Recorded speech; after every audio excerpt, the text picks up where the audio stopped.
Fala aí pessoal, estamos aqui para mais um vídeo do canal G de Biel. Aqui quem vos fala é o Gabriel.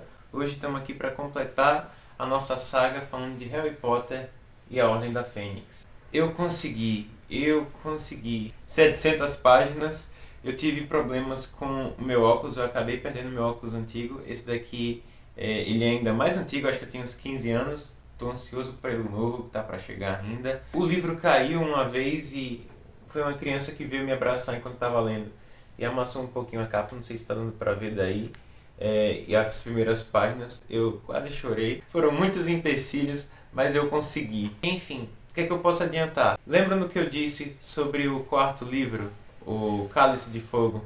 De que ele começa tocando ali no assunto do Voldemort e depois se perde por toda a história e só vai lembrar dessa ameaça iminente lá no final. Eu senti que esse livro ele cumpriu muito melhor com essa mensagem. Ele fez tudo que eu cobrei do quarto livro. Já começa com o Harry preocupado lá no jardim dos tios dele, né? Ouvindo as notícias, preocupado se o Voldemort já voltou, se ele já matou alguém. Faz muito sentido porque depois do final do quarto livro, um encontro com o Lorde das Trevas, né? Uma batalha entre a vida e a morte, onde alguém que o Harry gostava, né, considerou um amigo no final das contas, morreu. E tudo isso tem um peso, tudo isso tem uma influência, e eu queria tanto isso para a próxima história, e eu amei disso, de ter visto, me deparado com essas coisas, com essas situações. Pessoas que começaram a acreditar no que o Harry disse, consequentemente que o Dumbledore disse, mas um mundo também onde muitas pessoas se mostraram acomodadas e escolheram não acreditar nisso.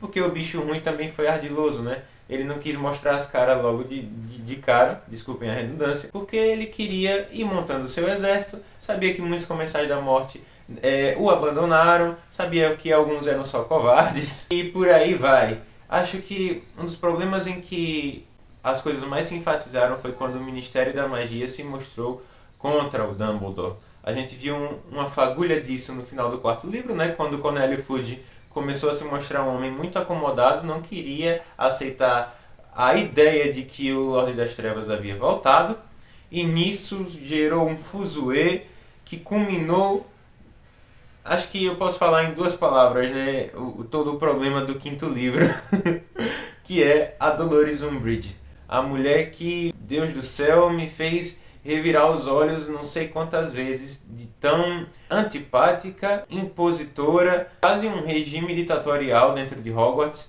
O lance da tortura dela, né? Porque como a McGonagall fala, ela usa métodos medievais para ensinar seus alunos. E na detenção que ela faz com Harry, a canetinha sendo escrita e sendo marcado na mão, muito cabuloso. Inclusive, me recordem, se eu estiver enganado, no filme tem uma cena que ela faz a detenção com todo mundo. No livro eu só me lembro dela só ter feito com Harry, correto?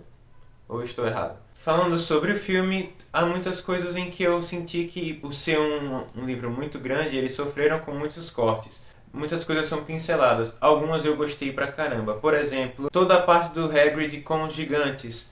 Eu entendo que é uma construção muito legal para o universo aqui no livro, mas eu acho que é uma linguagem que se adapta muito mais aqui e o filme acertou muito bem de ter cortado. Gostei da edição de quando mostrava todas as novas regras, né, que a Dolores ia colocando. Ela nas aulas com a pranchetinha, é bem fiel, é bem legal. Diferente do livro que dedica capítulos para cada aula, ela tá lá. É legal também, mas eu gosto dessa fluidez que o filme se adapta, sabe? Mas eu sinto também que muita coisa é tão jogada que eu sinto muita falta. Os centauros, eles não têm o capítulo do Firenze, né? Ele dando aula, eles aparecem como selvagens, não falam nada, sendo que aqui eles são bem intelectuais, né? O que é super interessante, mas no filme não rola. Mais uma vez houve um desprezo com os elfos domésticos.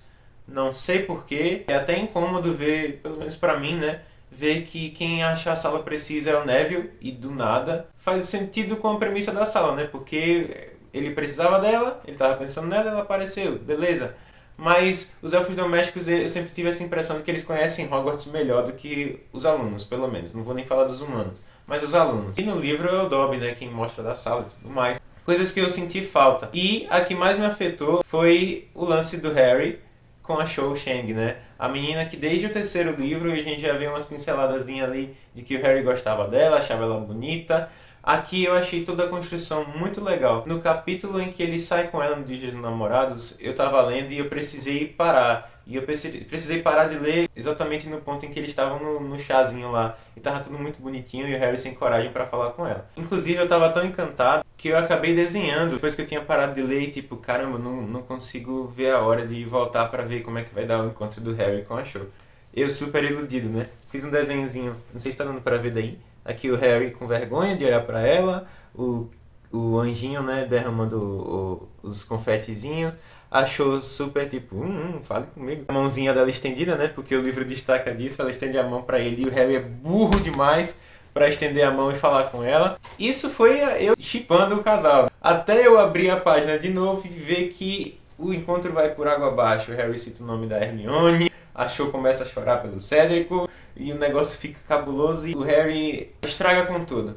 Tem muita gente que não gosta desse casal, eu percebi isso na internet. Tem gente que acha a Cho muito sem graça, eu não acho. Eu sei que eu entendi o casal assim. O Harry, ele cresceu sem pais, o Sirius Black era o padrinho dele, mas era foragido. Ele não tinha referência de família, a não ser os Weasley, mas ele não morava com eles, ele morava com os Dursley. A pior referência de família possível para o menino Harry. E um namoro na escola seria interessante, né, para um alívio do coitado, porque eu não sei vocês, mas eu sinto muita pena do Harry nos momentos em que ele sofre e é incompreendido. Infelizmente, com a Cho não rolou. Não sei quem vai ser a próxima. Provavelmente a Gina, do que eu vi, algumas dicasinhas do Rony, mas enfim. Vamos parar de falar dos casais. Falando sobre essa raiva do Harry, no livro é muito mais simpatizante. No filme, o Daniel Radcliffe, não o culpo, mas pelo roteiro, ele não tem muito do que mostrar dessa raiva. A indignação dele é bem amenizada. Aqui a gente vê um adolescente muito frustrado. Chega até a beirar a chatice às vezes, sabe? Mas não foi esse o caso pra mim, porque eu vejo que o roteiro ele trata ele dessa forma. Tem uma cena que o quadro do Phineas Nigellus fala: olha só, é exatamente por isso que eu deixei de ser professor, porque vocês adolescentes são tão convencidos de suas verdades. Gostei muito disso. Inclusive a cena em que o Harry tá se matando de raiva pra ir salvar o Sirius e a Hermione começa a discutir com ele. E tem uma cena aqui que a J.K. Rowling descreve que ele dá um murro de raiva, tipo, acabaram as palavras, velho. Ele tá super desesperado pra ir salvar o padrinho. No filme é assim, ó, vamos salvar o Sirius, acabou. E eles montam no testralho, diga-se de passagem, que coisa linda, né, desse universo são os testralhos, assim, não aparentemente, mas o conceito de que você só vê se você já viu a morte. O Rony e a Hermione voam sem ver no que eles estão montados. É bem interessante mesmo. E citando só mais uma diferença que pra mim sempre foi a mais incômoda em comparação aos livros, a obra dos livros e a obra dos filmes, que é o Dumbledore. Eu não sei se eu gosto muito do Dumbledore do cinema, porque eu amo muito o conceito de que o Dumbledore nos livros, ele é calmo, ele é sereno e ao mesmo tempo ele é imponente, ele impõe respeito à autoridade e de modo que ele é tão educado que as pessoas não sabem como reagir. De modo que ele fala sempre pontualmente as coisas em que são de argumentos muito válidos e ninguém tem como debater. No filme ele me parece meio desesperado às vezes, ele me parece muito afoito. Tem cenas que ele pega o Harry e começa a sacudir assim. Nesse filme, A Ordem da Fênix, eu senti um pouco mais de semelhança, mas ainda assim com muita diferença. A cena da audição do Harry respondendo sobre a magia no livro é bem mais interessante. A cena do capítulo inteiro dedicado no final do livro, que é o Harry e o Dumbledore conversando, é uma conversa de ouro. O Dumbledore chega a chorar. No filme eu acho que ela tem 1 minuto e acaba. As justificativas são rasas, tem a profundidade de uma colher de chá. Fico um tanto decepcionado com isso, porque é uma das coisas mais legais, é um dos personagens mais encantadores pra mim. Muita gente diz que é o Sirius Black, eu gosto do Sirius, mas eu acho que o Dumbledore ele me encanta muito mais. Toda vez que esse cara aparece, eu fico tipo, caramba, pera aí que o Dumbledore vai falar. Nesse nível. Falando do Sirius Black, que decepção. Me desculpe você que sempre se comoveu com essa morte, mas pra mim a palavra é decepção, porque ele morreu de um jeito que eu fiquei... Morreu mesmo? E me pareceu tão rápido, ele morreu pra Bellatrix Lestrange, pra um feitiço que ele tinha acabado de tirar onda, tipo, é só o que você tem. Cara, e aí acaba, e depois fica todo mundo enfatizando a morte, eu fiquei, meu Deus, ele morreu mesmo. E aí eu fui ver no filme, fiquei, não, caramba, pelo menos no audiovisual deve me convencer mais, né? E aí o Gary Oldman cai lá depois do negócio, e aí muta um áudio, coloca uma música triste e o Harry começa a gritar lá. Eu fiquei... Senti até que queriam imitar, posso estar muito enganado, senti que quiseram fazer muito parecido com a morte do Gandalf, né? Que o Frodo grita lá, não!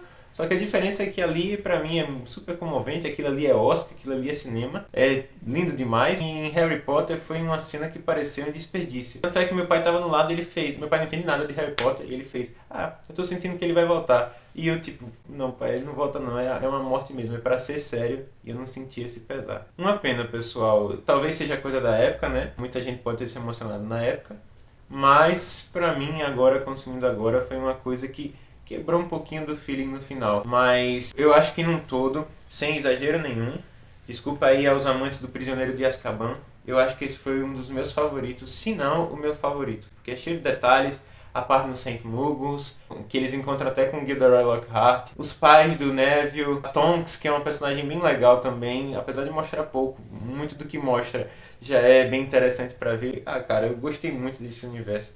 Já tô lendo O Enigma do Príncipe, não quero dar muitos spoilers, mas o começo já me intrigou muito. Acho que eu li uns 5 capítulos apenas. E acho que eu lembrei de tudo. Senti falta da discussão dos Weasley, né? A mãe com o Percy que brigou. Não sei em que momento eles vão abordar isso nos filmes, se vão abordar. Mas é isso, galera. Por hoje vamos ficando por aqui. Essa foi a minha opinião sincera sobre o que achei da Ordem da Fênix. Um livro que eu gostei pra caramba. Amei de verdade. Só preciso tomar coragem para algum dia ler de novo, porque são muitas páginas. E é isso. Espero que vocês tenham gostado. Se você gostou, deixa o seu like, se inscreve no canal e comenta alguma coisa também se você sentir a vontade para isso. Tudo isso é só se você quiser, beleza? Vamos ficando por aqui e até a próxima. Tchau, tchau.